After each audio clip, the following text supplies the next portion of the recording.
Welcome to My Morning Cup, a podcast produced by Costa Media Advisors and presented by Rockpoint Bank and EPB. Rockpoint Bank, from Chattanooga for Chattanooga. And EPB, get EPB's fiber optics for the world's fastest community-wide internet. I'm Mike Costa, your host.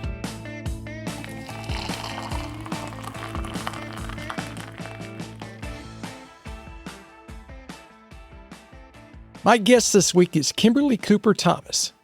Kimberly is the director of the DeCosimo Success Center at the Rollins College of Business at the University of Tennessee at Chattanooga, as well as the founder and chief collaboration officer of Sister in the Shadow Consulting. Kimberly, before we talk about how sports and law played a huge role in your journey, let me ask, what's in your morning cup? My morning cup is just coffee and a little bit of cream. Yeah, but it was coffee made with love because I made it for you. Absolutely. And I was telling you earlier when I made the coffee, I finally got some coffee in the studio because I was getting so much grief from everyone saying, "Wait a second, you got a podcast called My Morning Cup, and you're not offering people coffee." So here we go. Well, thank you for the cup of coffee. Yeah.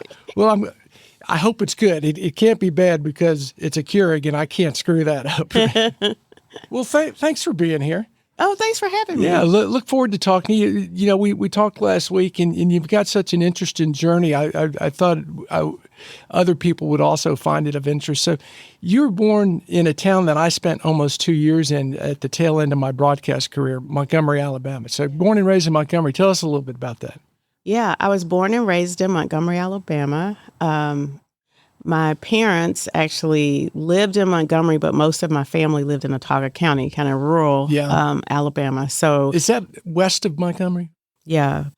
So we spent, I went to school, grew up in the Montgomery County schools, and really at a time when schools were being integrated. And I don't think I realized that until I got older and reflected on kind of that journey and what time it was really for our country and in the state of Alabama. So that had to be interesting for a young kid. Well, it was. We lived in a different neighborhood when I was born, mm-hmm. and my brother went to high school zone for Carver High School, which was right there, George Washington Carver High School. Is that the one on the interstate? It's right off the interstate. Yeah. Yes, on Fairview Avenue. Yeah, yes, I know where it is. And it was right across the street from the St. Jude Hospital complex. So there was a church, a school, and a hospital. And most of the Black children, like me, were born at the hospital mm-hmm. there, went to school at St. Jude. I was there, kindergarten, first, second grade. I wasn't really built for parochial school. I'll just leave it there. So I went to public school in the third grade. Hey, as a cradle Catholic, I understand. Yeah, I wasn't born for that. So I did that, but my parents were school teachers, and they taught school in Autauga County. That's probably, a 30, 45-minute commute? It was 30, 40-minute commute in the morning. So when we talk about latchkey kids and that kind of thing, my mother had me with that key around my neck like it was like a special piece of jewelry. Even though you're one of three, right? Correct. There's a big age difference. So you were really an only child? Yeah, my brother was 17 when I was born. He graduated from high school in May, and he was starting college at Alabama State University right there. When you were born? When I was born, wow. Yes. And my sister was 11. So there was a story. Once they teased me, my siblings did, about being an accident. We did the same thing to my youngest sister. So and my mother, it's all with love, who was a very pensive woman and had, chose her words carefully, said all of you were accidents. So, I love that. I was like, yes. There's a lot of truth to that, isn't there? So going to school there, my sister went to Lanier High School, Sidney Lanier High School. Mm-hmm. So at the time she went to high school, our neighborhood was zoned for Lanier High School. And then by the time I got to high school, I went to high school at Jefferson Davis High School, which now has a different name. I don't even remember what it's called now. But yeah, I remember when they changed that. So I was at Jeff Davis and a part of the student government, like at both, on the dance team. And there were very specific rules about selecting the members of the teams and all that. And I had breakfast with some of my high school classmates when my mother died in 2015. And we just had a conversation about what an interesting time it was for us, not even realizing that we were a part of affecting change, in our city and in the state.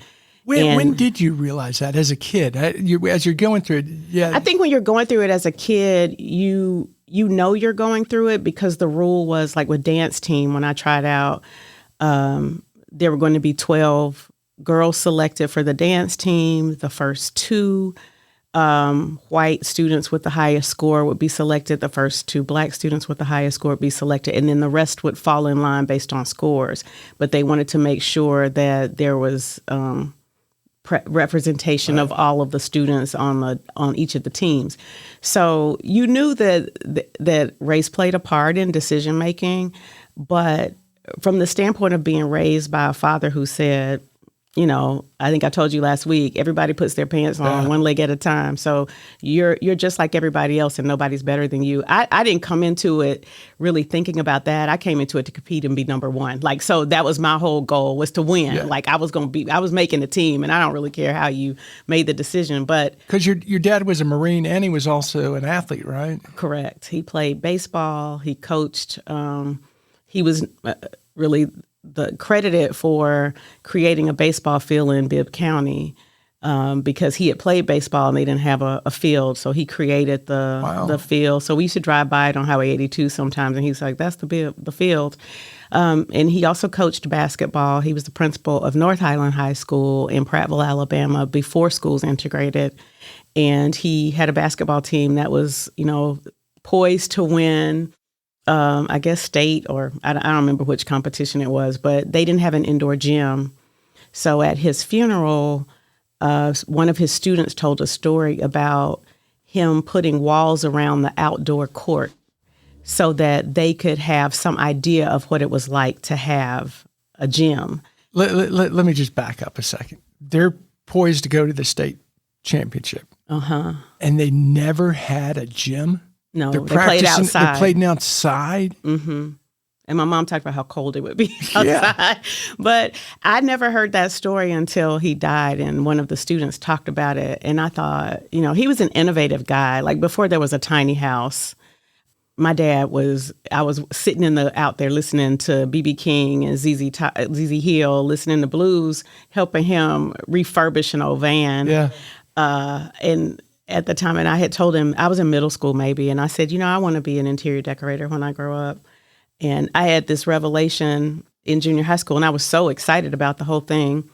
And my father said, well, you can't make no damn money decorating nobody's house. So I was like, okay, well, I got to figure out something else to do, because clearly they're not excited about this home interior decorating idea.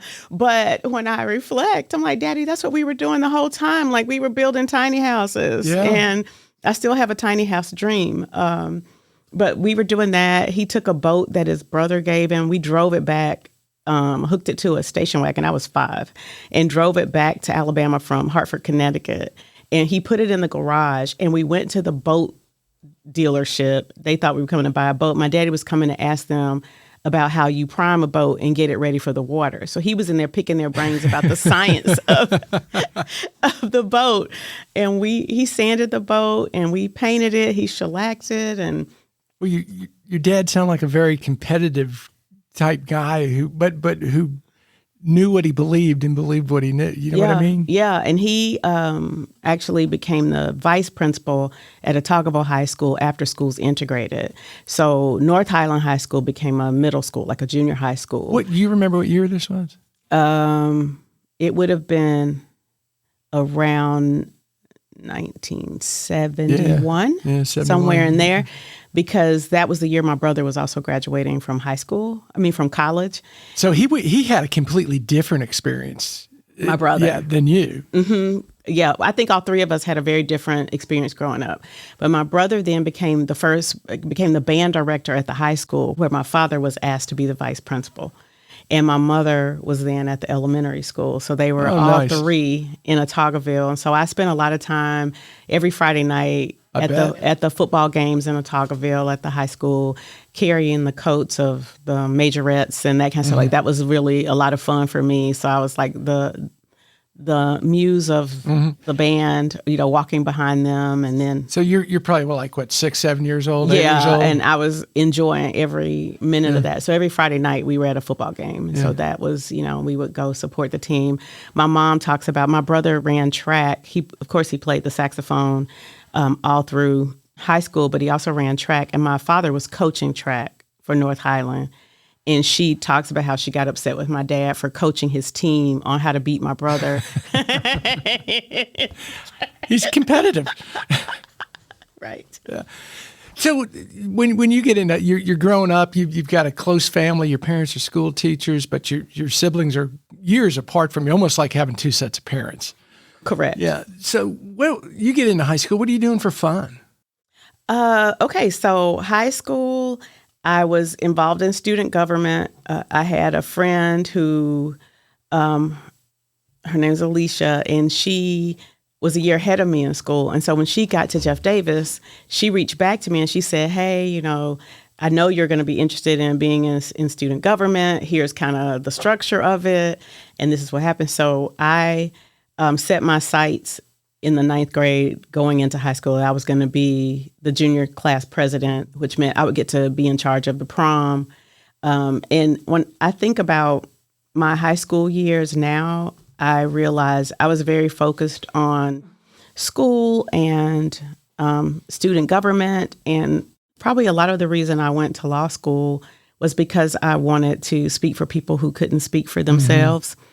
And that became really a theme, and I think that's why I enjoy student affairs work, is because I get to advocate for students who don't have seats at the table. Yeah. And I get to advocate for my staff who may not feel empowered to speak sometimes, or they may not even understand what they need to speak about. And so if I'm in a position to help, then that's what I usually do. But I started that in high school.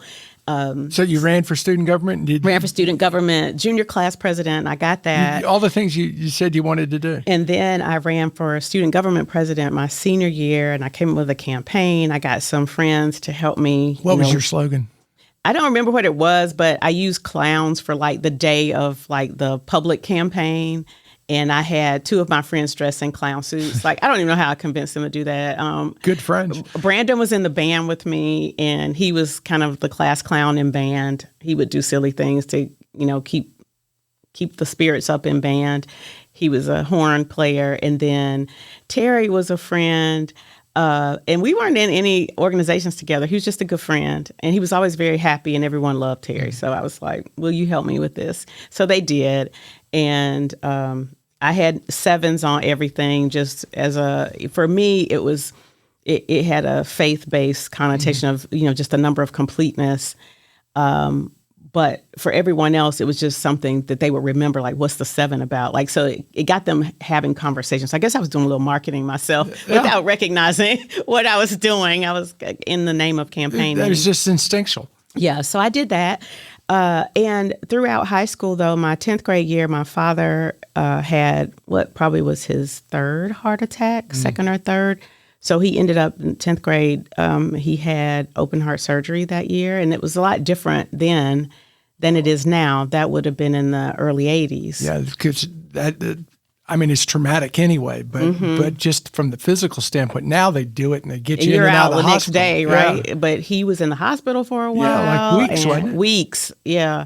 And then home for like 6 months. Like, it was a very different lift at the time. So that's when I started cutting grass at the house. And my mom didn't cut grass. She did all the flower beds. But she would wake me up early Saturday morning and say, hey, we need to cut the grass before it gets too hot outside. Who's we? Right? You got a mouse in your pocket, right?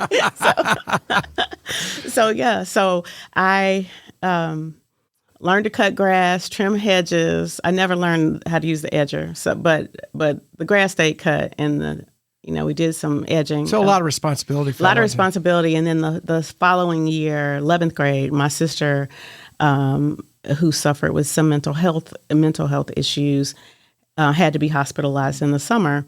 So every year it seemed from like the time I was 11 until I graduated, every other year there was some family medical situation, and we were managing, and I was learning how to drive. And I can remember my mom was still teaching, so she was going back and forth to Otagoville. At some point, she was working on her master's degree.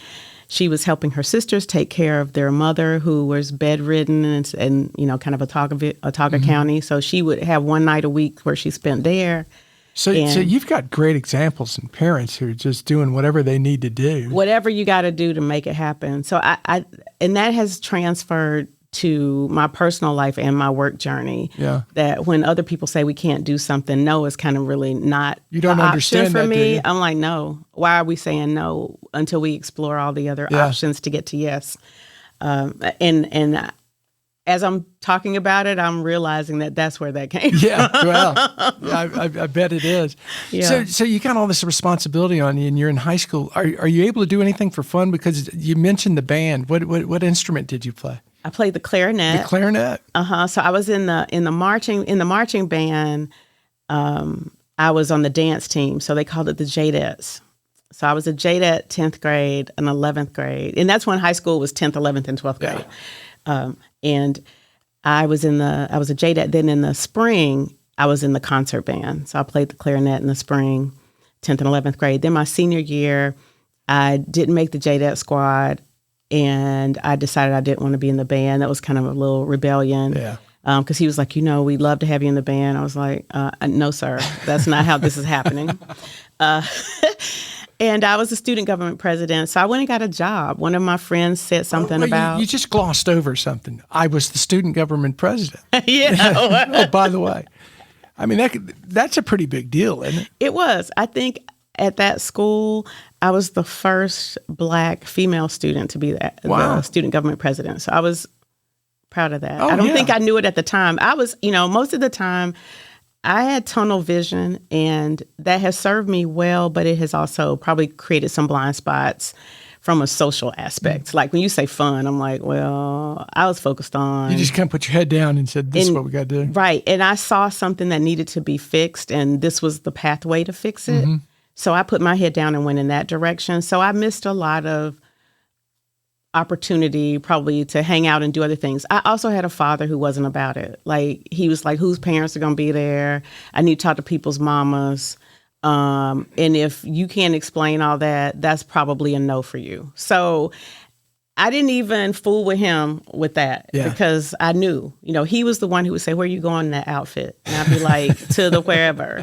And he wouldn't say you can't wear it. He'd just say, I think your mom can probably help you find something more appropriate to wear. What a great way to say that. So there were times you was just like, do I feel like the lecture and discussion and 20 questions, or am I just going to pass on that one? So he didn't say no to us often. And I told my children that I don't say no to y'all often, but as my son would say, you ask so many questions and make it so hard, I just don't want to go anymore. Like, well, there you go.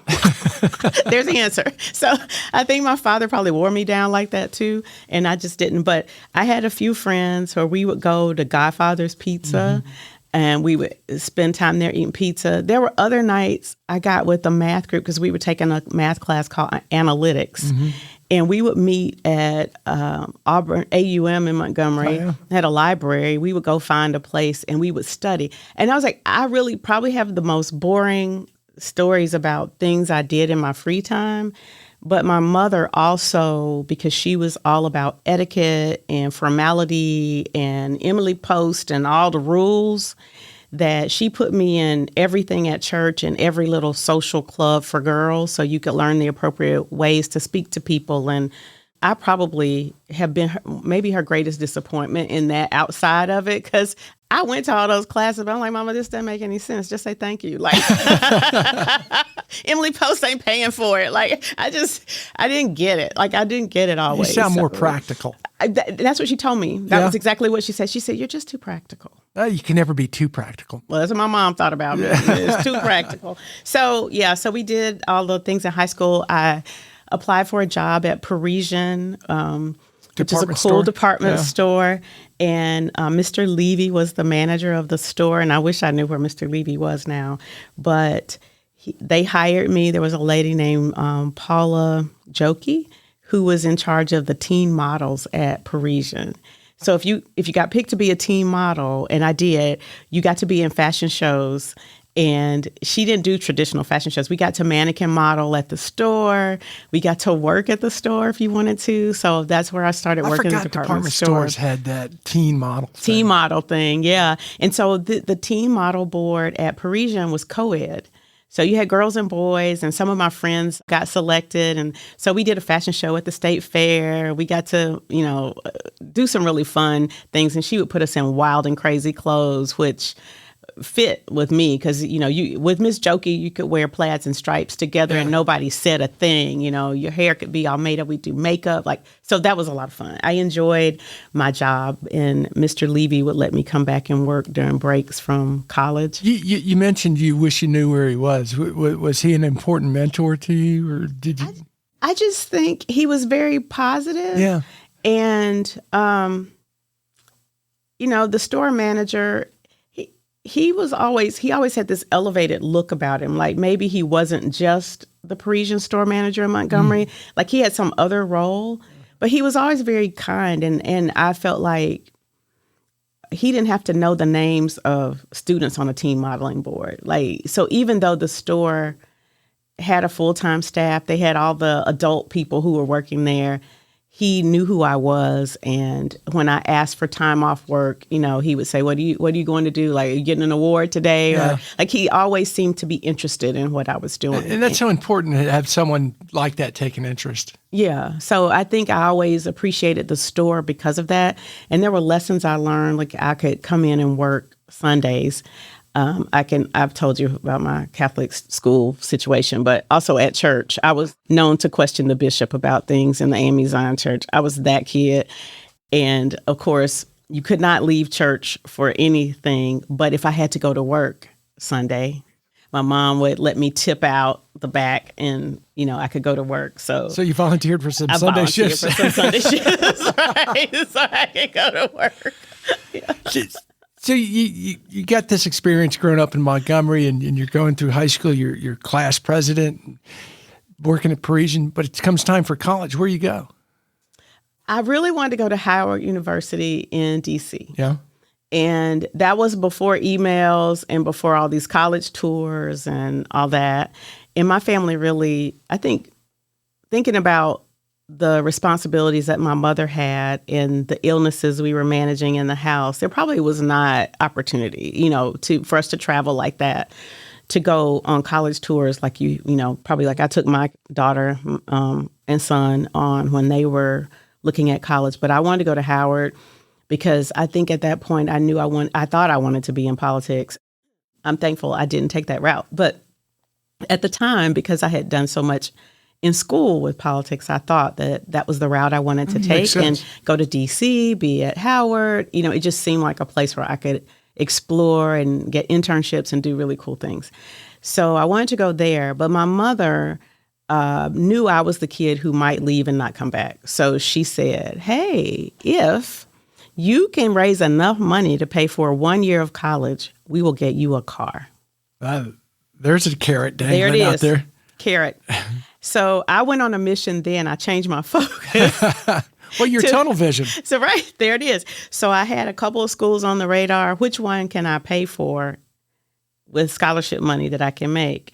So I started. I got $1,000 scholarship here. I did I entered a couple of speaking competitions with some of the community lodges, and I won those and got a little money from those. And I kept putting the money together. Mm-hmm. And I ended up with enough money to pay for 2 years of college at the University of Alabama. So roll tide, you know. I was like, here it is. I'm going to Alabama because I can pay for school. Did anyone doubt that you could do that? Because you said once someone tells you no, that gets you more focused. Yeah, challenge accepted. I don't know. My father probably quietly knew that my mom had bitten off more than she could chew. He didn't say a word. He let her go out there on that limb alone. He knew you would come through. He knew I was going to do it. Yeah. And so I came back with my last piece of paper out of the mailbox. I've done it. Now, where's the car? And my mom started backpedaling a little bit. And my father stood with me. He said, no, you told her that. She did it. You got to honor it. You have to give her a car. So what kind of car did you get?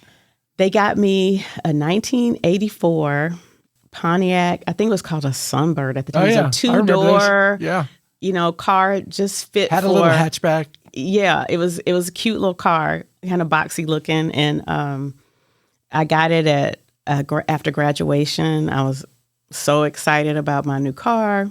It was blue. And I kept that car for all of my freshman year. And then in the middle of my sophomore year, my father called and said, your mom is going to retire from teaching this year. So it's been 42 years. She was going to retire. She had always dreamed of having a pink or mauve colored Cadillac. And he said he was buying it for her for retirement. And my car had the most value of the cars in the family. And if it was okay with me, he would like to trade my car so that he could give my mom what she wanted for retirement and I could take the car she had. And I said, well, I don't really want her car because I want the car that I have. Mm-hmm. I said, but, it's your car, really. You're paying the car note and it's got your name on it. You just let me drive it. He said, okay, well, I'll see you this weekend. So I had that car, my little dream car for about a year and a half. And what was your mom's car that you ended up driving? She had like a Pontiac 6000. Yeah. It sounded like a Mustang or something. Like it was a kind of a loud car, even though it was supposed to be a luxury vehicle. Kind of a rumble. Yeah, it was kind of, but it had all these bells and whistles that my father loved. I don't know. I didn't have to pay for it. Mm-hmm. So what do you do? Yeah, of course. You drive it back to campus and celebrate that your mom's about to get her dream car. So talk a little bit about your time in Alabama, how you what you majored in and how that got you started on your career in your life. I majored in engineering when I started. I was an electrical engineering, correct. I had no idea what engineers did. I had gotten a scholarship. I told you the goal was to get the money to go to college. Yeah. So I got a scholarship from Aeronov. Maybe it was Aeronov and Company, but they were a construction company in Montgomery. And they were making big investments in high school students who wanted to study engineering. So I got a scholarship from them. It was a renewable scholarship. And I don't remember what it cost, but it probably paid like half of my tuition. Mm-hmm. And so I went there, engineering. I chose my residence hall based on the fact that the 14th floor, which is really the 13th floor of Tutwiler Hall at the time, has now been imploded. And now they built this like hotel resort for the students to live in. But it's not the same. It's not the same as the one I was in. But when I was there, the top floor was engineering students. Or primarily engineering students. So I chose kind of that living, learning community. And after 2 years, I went home and I said, Dad, I'm just not built for this. Like me and physics have not had a great relationship. And I don't think I speak the same language as the people in the engineering department. The only class I really loved, I enjoyed my math classes, like calculus was my thing. And I enjoyed the graphics design class. So those are the only two things I really enjoyed in engineering. And I was like, I just don't really think I want to do. She said, what do you want to do? I said, well, I decided I want to go to law school. Because, of course, I had gotten involved in student government at Alabama. Because this same friend who told me about the high school journey had given me a heads up about things I could do when I got to Alabama. So you ran for student government at Alabama? So she told me that I could apply for the freshman forum. She said, if you can get on freshman forum, you'll get to learn more about SGA and you'll actually get, I was like, okay. So I did that and I got selected for freshman forum. And that was the beginning of kind of my journey with SGA. I helped a person campaign for president of the SGA. And in exchange for my help, I told him I would need him to arrange living for me over the summer because I wasn't going to be on the summer orientation staff that coming summer. So I would need a place to live. And I wanted to be the chair of the new student orientation SGA committee so that I could plan events and activities for students who were not a part of Greek life. because that's what I thought was missing the summer I came to orientation, was something to do. And Greek life is huge at Alabama. It's huge. Yeah. And if you were not a part of that community, then orientation really wasn't as much fun. So I wanted to create opportunity for students in the summer. So that summer, he won. And then he had to go to housing and lobby, and I went and met with them, and they were like, "What are you going to do?" I said, "Y'all know you got all these freshmen coming all summer. You got extra eyes. I'm an RA. I know the rules of the game, and I'm going to have something for them to do constructive in the summer. You actually should be excited that I'm here." What great positioning. So they gave me a dorm room for the summer. You were not a wallflower in college, were you? No. Have you ever been? No, I don't really know what that is. Yeah. I'm a selective extrovert, though, is what I like to say, because when I'm not out speaking and doing and advocating for things and people, I really enjoy being at home. Yeah. I'm quite content. And my husband will say something like, "You don't want to do anything." And I was like, well, it takes a lot of energy to be me for real. Yeah. I like the way you put that, selective extrovert. Yeah, because it's true for a lot of people. You can get out and do it, but there's times you really just like to unplug. I just like quiet. Yeah. And I'm fine with that. I'm perfectly content sitting alone. And I did the summer orientation. This was another time they said, "We don't really have money for things. You have these grand ideas, but we don't have money for all that." I was okay, cool. So I went to it was then Bama Bino maybe was the name of the pizza place. And I went to the owner, told him what I was thinking of doing. He donated the pizza for the whole summer. And we had a pool on campus. So I went to ask about lifeguards, and they were like, "Well, we already have lifeguards working." So I was like, cool. Somebody donated their DJ time. So we had a DJ. We had a pool party. So was there anyone... Were you just coming up with this on your own in your own initiative, or was anyone saying, "Hey, this is what you need to do"? No, I just came up with these ideas, and I built a committee. There were students who joined my committee, and we made a decision that we would do vignettes and do the first parent. It says they didn't have anything for parents, so we started a parent. I don't think I get credit for any of this at Alabama, by the way. Now they have a grand orientation, but they should name something after me. I'm just saying. They really should have a scholarship of some stuff named after Kim Cooper Thomas on that campus. But anyway... I think we can take up that cause. Look, we had the first parent orientation, and they were videos that we made. They were very basic. When I tell you, we probably borrowed a camera. I don't even know where the camera came from. But I saw some parents later, the next year, and they were like, "I remember you. You were in the video on homesickness." So we came up with the themes that might be common for freshmen, and then we acted them out and had discussions about it with the parents. We also invited the clubs to come and table in the student union, which was a big hit, because they were looking for ways to attract students. So when I reflect on the things that I'm doing now, even in my job at UTC, they're like, "This is grand." I'm like, "I've been doing this since I was 19 years old." And that's kind of where I was going with it. Yeah, for much larger campuses. So the dreaming is not something that is new to me. The execution lands a little bit differently depending on where you are, but I'm adaptable and flexible. I can figure that thing out, and it's not really even about the money. So I've explained that over and over to people, "Well, you don't have enough money." I say it's not about the money. If you find a shared cause or shared interest, what you will also find is people will give their time to the cause, and it's not about the money. Yeah. It's you can always find a willingness to help if it's a shared cause. Yeah. You obviously left your mark on the University of Alabama. I won't talk about some other way.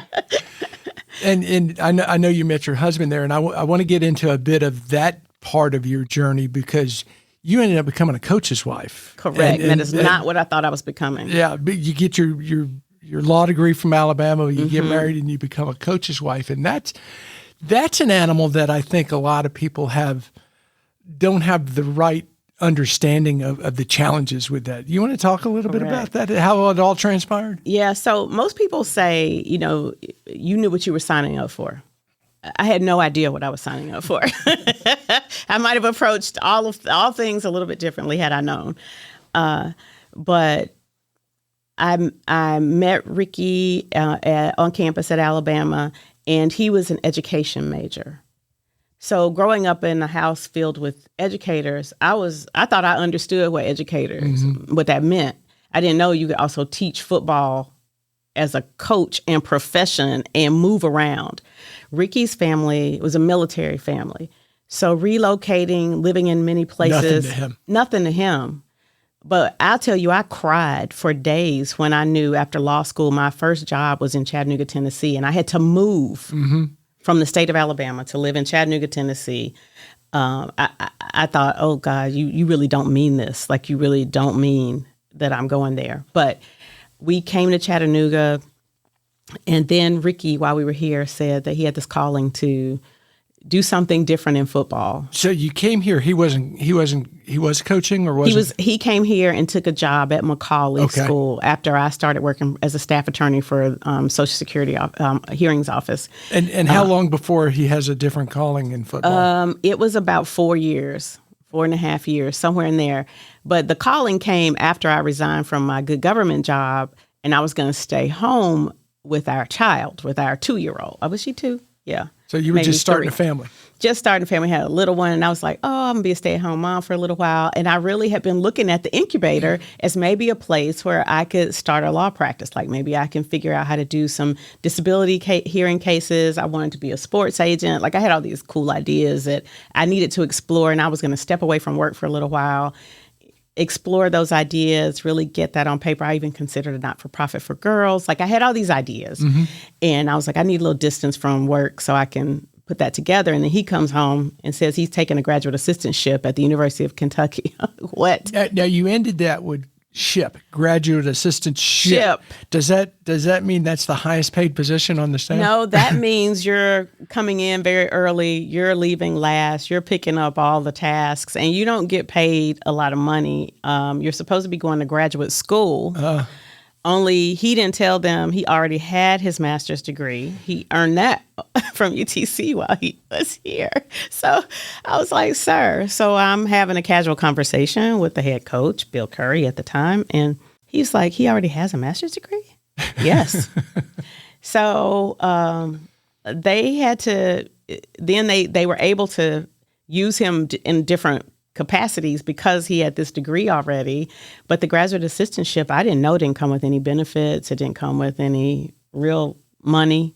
And you've quit your job. I've quit my job. And 2 weeks before the move, I found out I was pregnant with our son. So there we go to Lexington, Kentucky, early June. And I'm entering like the second trimester. I have no doctor there. Now I realize I have no insurance either. What do you do?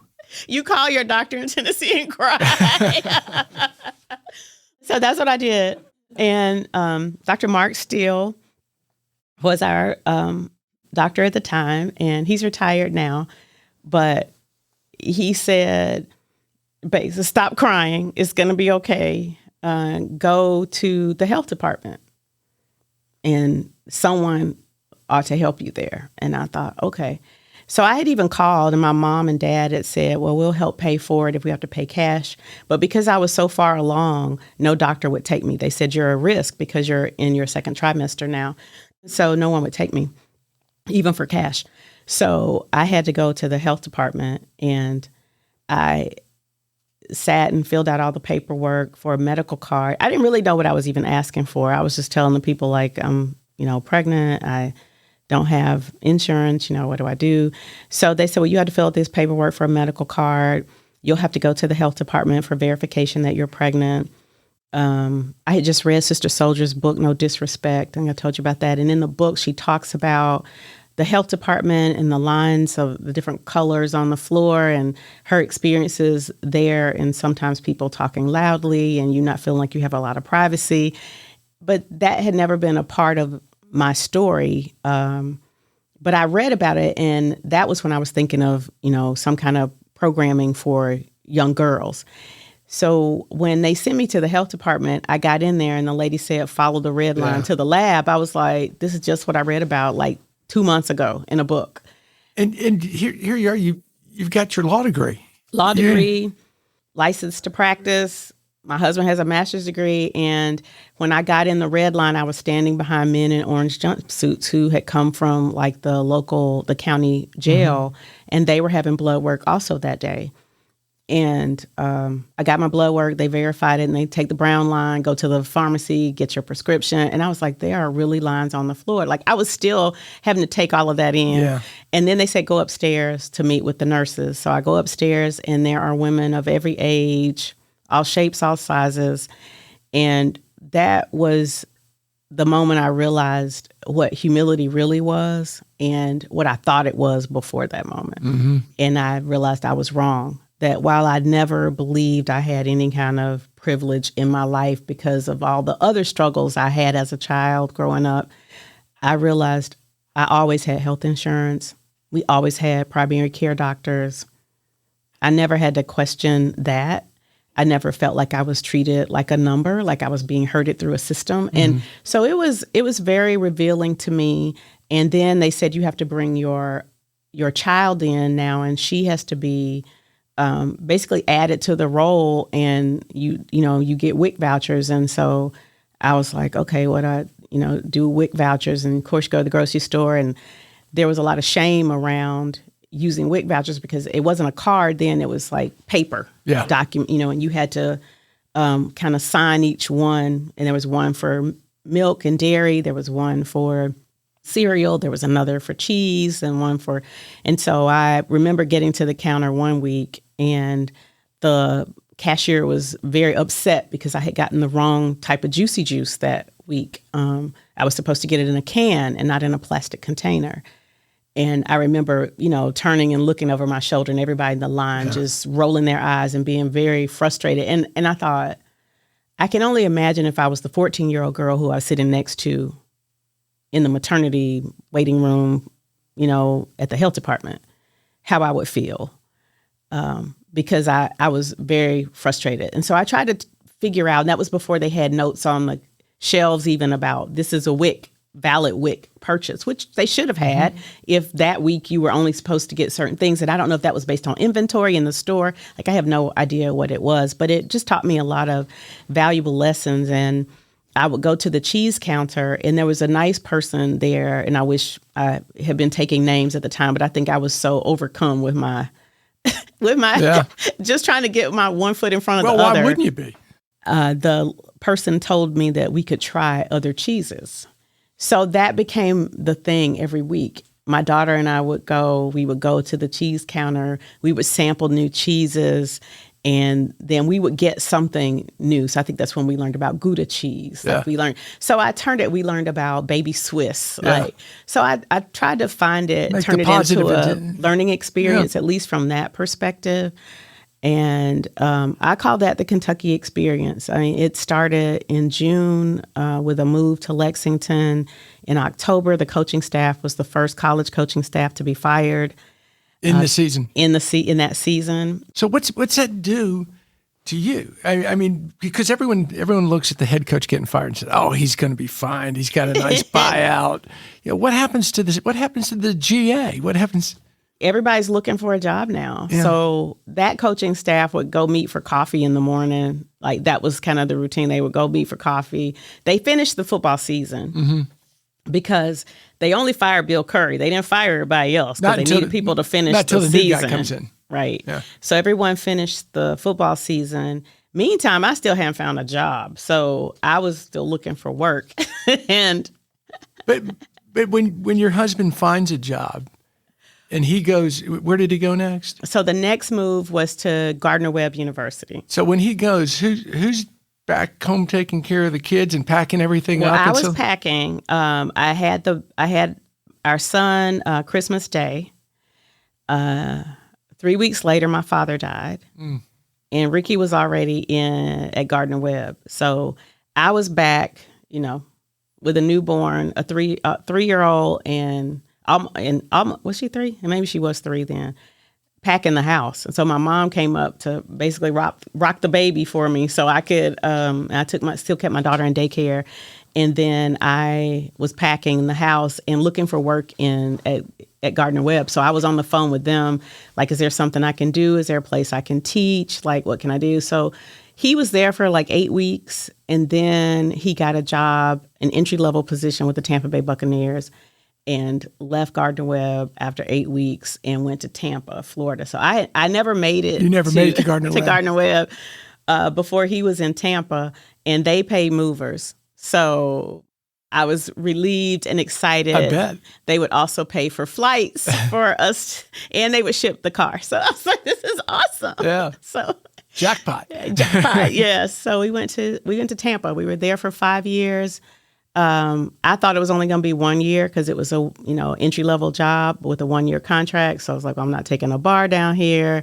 I'll just get a part-time, some kind of job. So I worked in the state attorney's office part-time, and they finally gave me a title of paralegal because I hadn't taken the bar in Florida. So I did that for a couple of years, and then I took the bar and got licensed in Florida. And I don't want to run out of time. I know if you would, kind of just trace the different places you've been, because I want to get you to Chattanooga and talk about what you're doing now. I'm doing now? Yeah. Okay. So we did 5 seasons. We count life in seasons.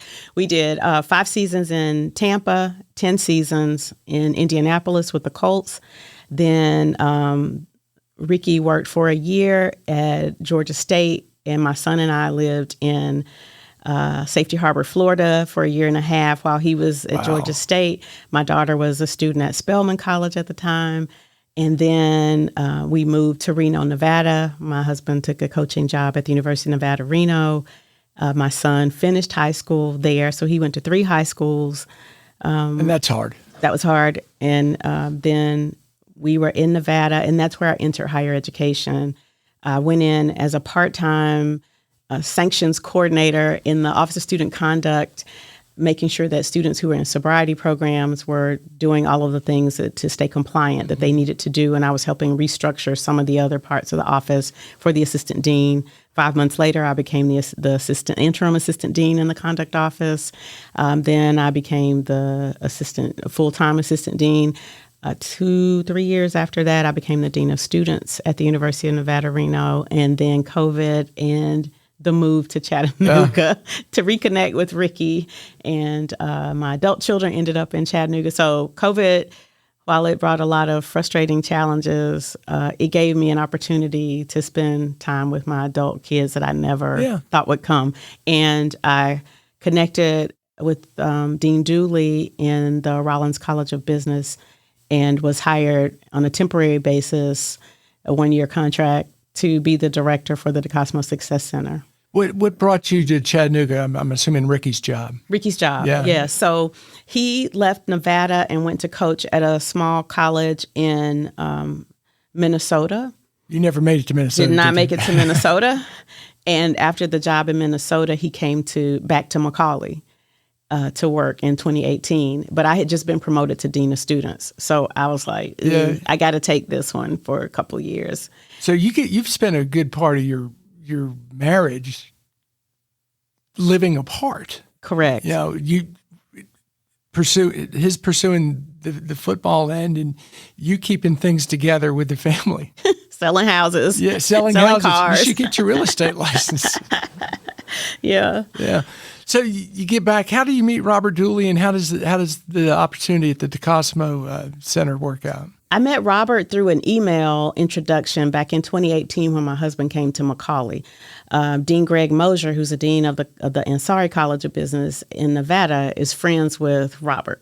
So they worked together, I think, at Oklahoma State. And he said, your husband's going to Chattanooga. I have a good friend named Robert in Chattanooga. I'll introduce y'all. So he did. We said our niceties over the email. Yeah. And then a couple years later, COVID. And I was like, well, now I need to move to Chattanooga. I went back and searched for the email with the guy who worked at UTC to see what I could learn. And I emailed him and sent my resume and said, hey, I am the dean of students at this university, but I will be resigning soon and moving to be with my family in Chattanooga. I'll do part-time, teach, whatever. I'm just looking for opportunities on campus so that I can have employment and learn and kind of get into the community. And he said that there might be an opportunity in the Success Center at some point. And so I said, well, even if I can work part-time there, let me know if there's something I can do. And he called like mid to late June and said, or July, it was July. He said, we can probably offer you a 1-year contract to be the director for the Success Center, but you'll have to start in 3 weeks. And so I was like, okay, cool. So what is it you do and the Success Center does? So the Success Center is housed within the College of Business in Fletcher Hall, and the academic advisors are in that department. The career skills development unit is in that department. We have oversight for 2 leadership councils. One is the Dean Student Advisory Council. The other is the First and Fletcher Council. We have a coordinator in the office who is a recruiter for the college. And that person also helps me with programming, kind of retention, community building, programming within the college for students who are enrolled.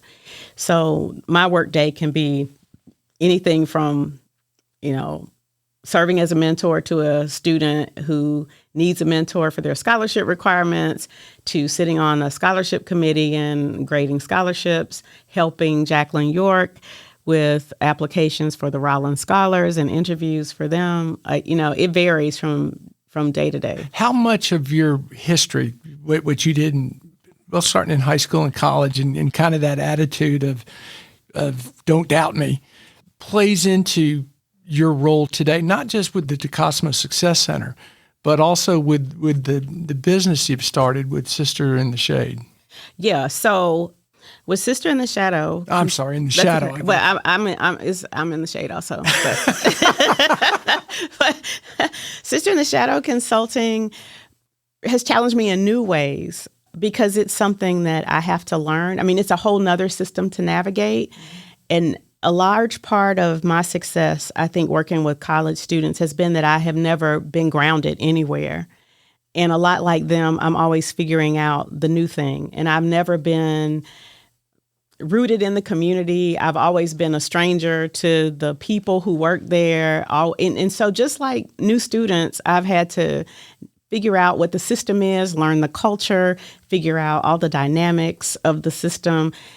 And for my business, it's the same. It's a rebranding that's happening for me because the people who do know me associate me with higher education, but as a part of the academy, not as an entrepreneur.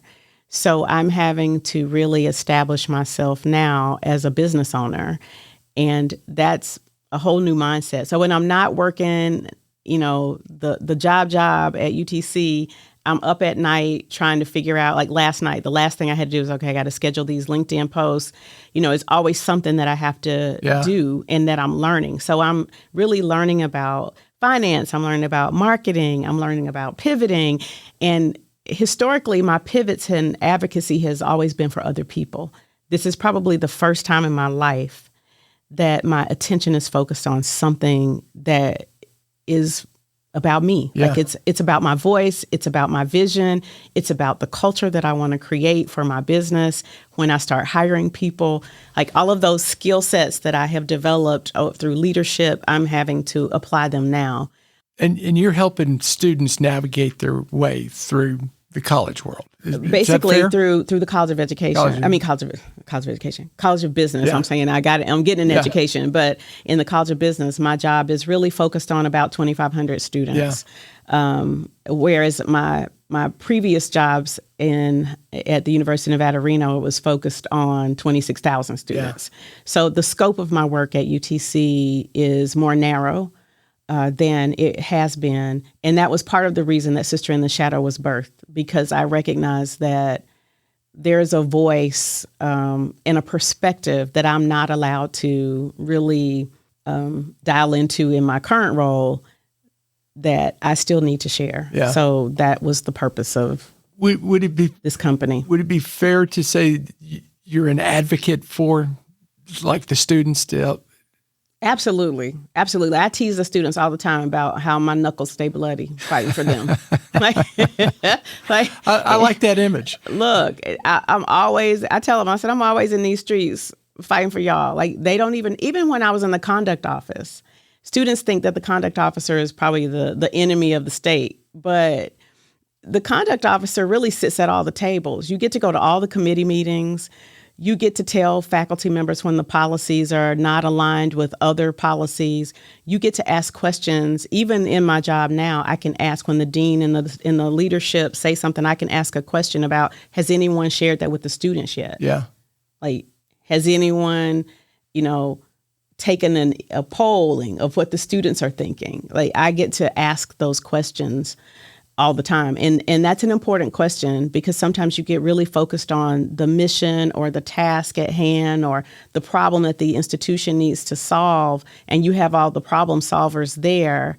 But I think there was an interview I heard with a person who worked at Starbucks, and he was saying that at their meetings, at the board meeting, I think, they keep an empty seat at the table to remind them that the customer it needs to be present and in front of mind. And I feel like I'm filling the seat for students. And all of your background history kind of led up to that too. Yeah, I got to talk to the guy who was the dean of students when I was an undergraduate student. When I became the dean of students, I found out that he knew one of my mentors, and I called him. They put us in touch, and he told me, he said, I hope you're getting back everything you gave to me when you were a student. One of the things I find interesting, you mentioned earlier that your husband was from a military family, so he was used to moving around. Correct. And now you're really in that role, with the exception of now being at Chattanooga for a while. You spent a good part of your marriage. Good part of my marriage moving. Being the new person. Yeah, we lived in, I think I counted, I lived in 8 states. But we paid taxes in, I think, 10, because he lived in some states That's I didn't. Right. But we also paid taxes in all the states where the Colts played football because of the entertainment tax. So we filed tax returns all over this country. You could be an accountant. No, I could not. That's funny. So before I get to the last question, I do want to remind our listeners who makes My Morning Cup possible. And it's a big thank you to our presenting sponsors, EPB and Rockpoint Bank. Get EPB fiber optics for the world's fastest community-wide internet. And Rockpoint Bank, your local banking partner, your business, your bank, your future. All right, Kimberly, here's the last question. What would you tell that 25-year-old Kimberly Cooper is important for a happy life? I would tell her to stay focused on finding the things that bring her joy, and setting healthy boundaries and advocating for that joy and good health. Like, that's what I would say. How would you define joy? It's that feeling of that I get when I'm speaking to, like, I remember talking to a group of students at orientation once. Our vice president was out of town, and she asked me to do the welcome for the orientation session. So I was standing in front of a few hundred people, welcoming them to campus. And I remember telling the students, if you can find something that you love doing every day, and you can get up and do that every day, and it just makes your soul happy. Yeah. Whether you were getting paid a lot of money to do it or not so much money.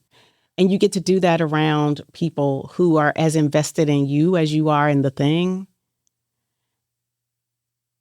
and get paid for it. Like, that's a trifecta. Yeah. And that was the joy that I felt like when I'm serving and doing things that help other people. And that's where the In the Shadows part came, is because I spent most of my life in the shadows doing a lot of things out of necessity, not because they brought me joy. And now I'm building something that will give me opportunity to do the thing that makes me joyous, which is helping young people succeed and find their path. Like, that makes my heart, like, excited. So that's good advice. I really appreciate your story. I appreciate your tenaciousness, but also your desire to help others. And they go hand in hand and kind of put you where you are today. Absolutely. Well, thank you for doing this today. It's great talking to you and getting to know you better. Yeah, thank you. I'm so glad you invited me to be on the podcast. It's scary to put yourself out there sometimes, talking to strangers about yourself, because it feels selfish. But you've been so kind, and I just appreciate your warmth, your kindness, your professionalism, and just the welcome in this opportunity. So, well, thank you for that. Tell me more. No. Thanks, Kimberly. Thank you for being here. Thank you. Thanks for listening to My Morning Cup, a podcast by Costa Media Advisors. If you like this episode, please share it with a friend. I release a new episode each week, so be sure to subscribe on Spotify, Apple, Google, or wherever you listen to podcasts.